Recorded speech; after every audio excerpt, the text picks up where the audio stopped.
This is my history of football assignment for Emma Davis. This is my timeline. It shows that footballs were often made by pig's bladders in the early ages because they didn't have the technology to make leather and stuff like that. And then the early form of the actual game was mob football, which was then two teams had to kick the ball from one end of the town to the other. It's often caused injury or even death. Football was played in many different versions, so in places like Greece and stuff like that, they had different rules and different ways of playing. People have tried to ban football, especially like the rowdy and disruptive forms. This was especially the case in England and other parts of Europe during the Middle Ages, as obviously mob football was still around and people didn't like the fact that people were getting injured. In 1863, the FA was formed. In 1863, representatives of several football clubs in the London area met for the first meeting of the FA. Since 1930, the FIFA World Cup has been running. It's been going every 4 years since. The only years it has not been played is 1942 and 1946 due to the Second World War.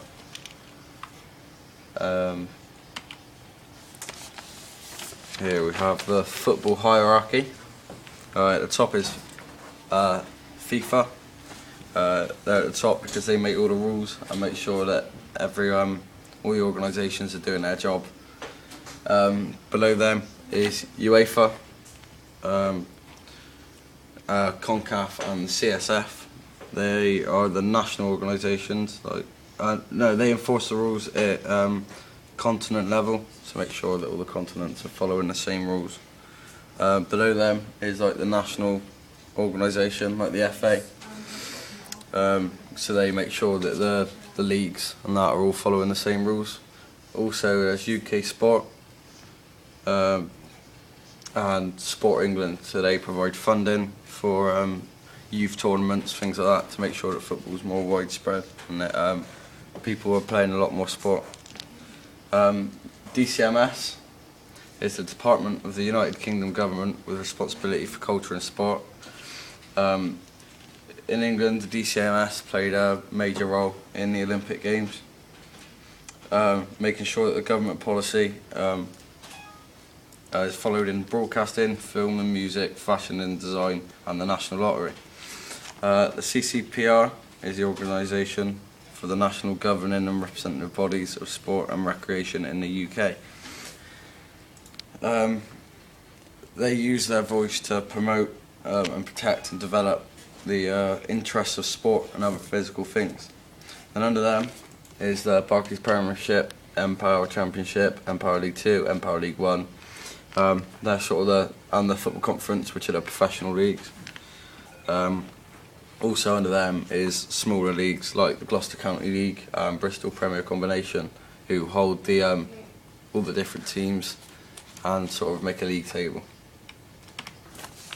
Now we're on to media influences.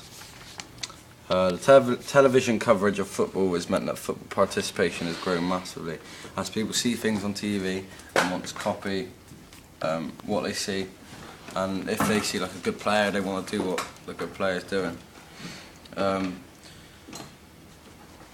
This can also mean that if they see their idol doing something bad, like spitting or like doing a dirty challenge or kicking out at someone, that they might copy them. This also meant that diving has become big in the game, so people are all following that.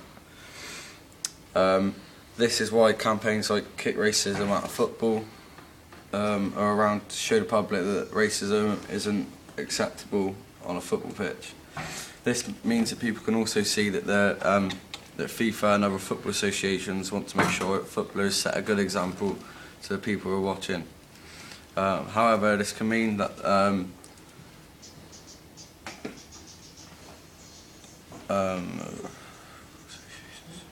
also fans that copy the footballers may act better whilst playing football. However, this can mean that if there's a harsh ban is not given out, then people might think that it's okay to do what they've seen because the consequences aren't that big. So the fact that the consequences of diving, like sometimes you get a yellow card, but a lot of time you won't get anything for it.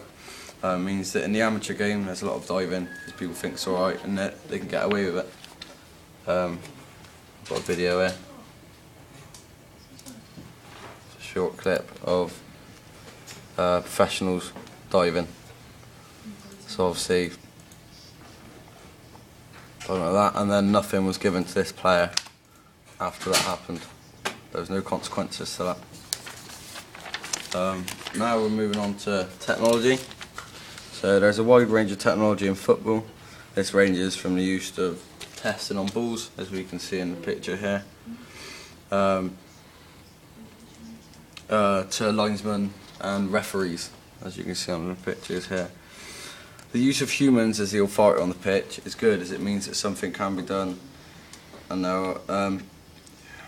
something can be done there and then on the pitch. However, human error is common and can make the game unfair, and also people can be easily distracted by bribes and personal benefits and their team that they want to see win. This is why the use of a fourth official who monitor the pitch by watching cameras on the and are on the side of the pitch, because they have the ability to rewind and slow down play, and are used to correct something the referee might have got wrong.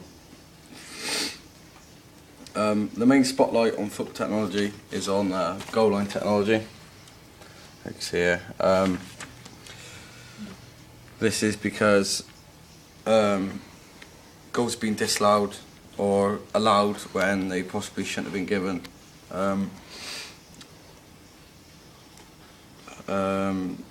This is why people are protesting to have it put in place. However, this can slow the game down and make it more boring for people that are watching. We've got a video here of a goal that should have been given against Germany, but it wasn't given because goal line technology wasn't being used.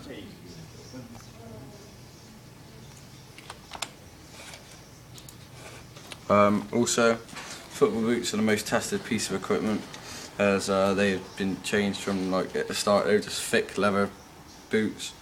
Now they're light, strong, durable, and also players can buy boots for like different things. So you've got like boots for speed, which mean you can run faster, or like agility boots, so they grip the ground better, so you can turn around. Also you've got boots for touch, which allow you to, like, obviously control the ball better, and power, so you get a harder shot when you kick the ball. Gender imbalance. Gender imbalance is very big in football, as the females are underfunded. Also, like, this was you could see this at the Olympics, as at the female football games. There weren't many fans there, and the stadiums were quite empty. But at the male games, the stadiums were all packed. I think this is because female football is not very well promoted, so people don't really know what's going on in the female football world. So people are less likely to watch something that they don't really know about. So if they haven't got people that they can follow or teams that they can follow, they don't really see the point in watching it. Women's sport has only just come into football as well, so like it's only just become popular. For example, this year was the first year that women's boxing was in the Olympics. Finished.